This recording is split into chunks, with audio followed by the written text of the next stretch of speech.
Hi friends, welcome to my channel. ತುಂಬ ದಿನವೇ ಆಗಿಬಿಟ್ಟಿತ್ತು ಲಾಗ್ ಹಾಕಿ. ಕೆಲವೊಂದು ವಿಡಿಯೋ ಮಾಡಿ ಇಟ್ಕೊಂಡಿರ್ತೀವಿ, ಆದರೂ ಹಾಕೋಕ್ಕಾಗ್ತಾಯಿಲ್ಲ. ನಾವಿವತ್ತು ದೇವಸ್ಥಾನಕ್ಕೆ ಅಂತ ಹೇಳಿ ಹೋಗ್ತಾ ಇದ್ವಿ. ಇವಾಗ ಇಲ್ಲಿ ತಿಂಡಿಗೆ ಅಂತ ಕಾಫಿ ಕುಡಿಯೋಣ ಅಂತ ಹೇಳ್ಬಿಟ್ಟು ನಿಲ್ಸಿವಿ. ಮನೇಲೇ ತಿಂಡಿ ಮಾಡ್ಕೊಂಬಂದಿದ್ವಿ, ಪಲಾವ್ ಮಾಡಿದ್ವಿ, ತಿನ್ಕೊಂಬಂದಿದ್ವಿ. ಹುಡುಗರು ಅಷ್ಟು ಬೇಗ ತಿನ್ನೋಕ್ಕಾಗಲ್ಲ ಅಂತ ಹೇಳ್ಬಿಟ್ಟು ಸ್ವಲ್ಪ ತಿಂದಿದ್ವಿ, ಹೊಟ್ಟೆ ಹಸಿತೈತೆ ಅಂದರು. ಹಂಗಾಗಿ ಅಲ್ಲಿ ಇಡ್ಲಿ ಇತ್ತು, ಅವ್ರಿಗೆ ಕೊಡಿಸಿವಿ. ನಾವೆಲ್ಲ ಕಾಫಿ ಟೀ ಕುಡ್ಕೊಂಡ್ವಿ. ನಾವೇನು ತಿಂಡಿ ತಿನ್ನಲಿಲ್ಲ ಅಲ್ಲಿ. ನೆಕ್ಸ್ಟ್ ಇವಾಗ ತಿಂಡಿ ತಿಂದ್ಬಿಟ್ಟು ಹೊರಟ್ವಿ. ನೋಡ್ತಾ ಇರ್ಬೋದು ನಾವು ಎಲ್ಲಿಗೆ ಬಂದಿದ್ದೀವಿ ಅಂತ ಹೇಳ್ಬಿಟ್ಟು. ದೇವಸ್ಥಾನಕ್ಕೆ, ಯಡಿಯೂರು ಸಿದ್ಧಲಿಂಗೇಶ್ವರ ದೇವಸ್ಥಾನಕ್ಕೆ ಬಂದಿದ್ದೀವಿ ಇವಾಗ.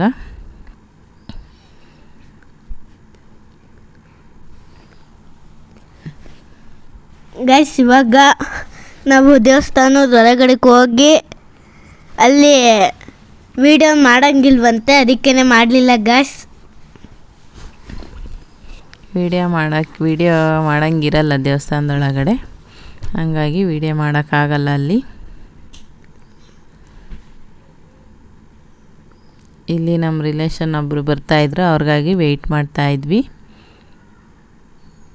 ನೆಕ್ಸ್ಟ್ ಇವಾಗ ಪೂಜೆ ಎಲ್ಲ ಮಾಡಿಸ್ಕೊಂಬಂದಾಯಿತು. ಅಲ್ಲಿ ಫೋಟೋಸ್ ಎಲ್ಲ ತಕ್ಕೊಂಡು ನೆಕ್ಸ್ಟ್ ಇವಾಗ ಇಲ್ಲಿ ಕುಣಗಲ್ ಹತ್ರ ಬಿದನಗೆರೆ ಆಂಜನೇಯ ಸ್ವಾಮಿಗೆ ಬರ್ತಾಯಿದ್ದೀವಿ. ಪಂಚಮುಖಿ ಆಂಜನೇಯ ಸ್ವಾಮಿ. ಸುಮಾರು ದಿನದಿಂದ ಹೋಗ್ಬೇಕು ಅಂದ್ಕೊಂಡಿದ್ವಿ, ಆಗಿರಲಿಲ್ಲ. ಇವತ್ತು ಹೋಗೋಕ್ಕೆ ಟೈಮ್ ಆಯಿತು, ಬಂದಿದ್ದೀವಿ. ನಾನು ಹೇಳಿದ್ದೀನಿ ಗೈಸ್, ನಾವು ಇವಾಗ ಪಂಚಮುಖಿ ಆಂಜನೇಯಂಗೆ ಹೋಗಿದ್ದೀವಿ. ನಮ್ಮ ಅಪ್ಪಂಗೆ ಸೀಕ್ರೆಟಾಗೆ ಹೇಳಿರಲಿಲ್ಲ.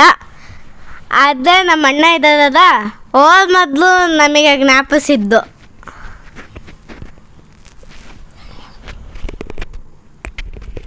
ಇವಾಗ ಇಲ್ಲಿ ಬಂದ್ವಿ ದೇವಸ್ಥಾನದ ಹತ್ರ. ನೋಡ್ತಾ ಇರ್ಬೋದು, ಆಂಜನೇಯ ಕಾಣಿಸ್ತಾ ಇದೆ ಅಲ್ಲೇ. ಚೆನ್ನಾಗಿದೆ. ಇದು 161 ಅಡಿ ಹೈಟ್ ಇರೋದಂತೆ ವಿಗ್ರಹ.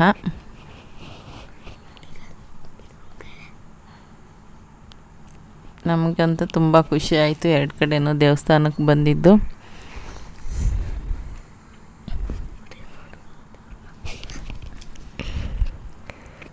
ಗೈಸ್, ದೇವಸ್ಥಾನದಲ್ಲಿ ಫೋಟೋನ ತಕ್ಕೊಂಡು ಹೊರಗಡೆಗೆ ಹೋದ್ವಿ. ನೀವು ಒಂದ್ಸತಿ ಈ ದೇವಸ್ಥಾನನ ವಿಸಿಟ್ ಮಾಡಿ ಗಾಯ್ಸ್.